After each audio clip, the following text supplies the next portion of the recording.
C'est par ces gestes que Jésus aimera manifester la miséricorde de Dieu.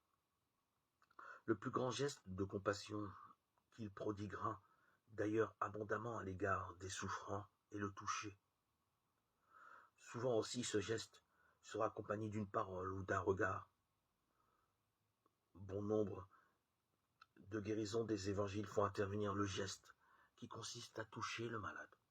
À travers ce geste, Jésus manifeste là encore son cœur de compassion et semble souvent stimuler l'espérance des foules. Une force sort de lui, souvent à travers ce geste, mais c'est plus que cela.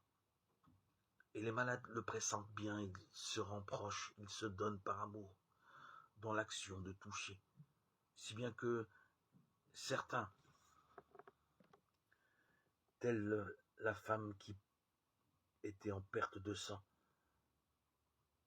cherchent moins à être touchés qu'à toucher eux-mêmes. Chercher à approcher la personne physique du Christ revient à confesser l'espoir que l'on met en lui, et même plus que cela, exprimer le besoin qu'il soit là, tout proche de la souffrance.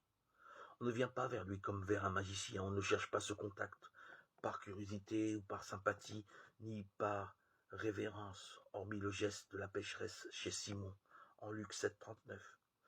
On vient à Jésus par besoin d'être soulagé, certes, ou de recevoir une bénédiction, mais plus encore parce qu'il sait se rendre proche, compréhensif, compatissant.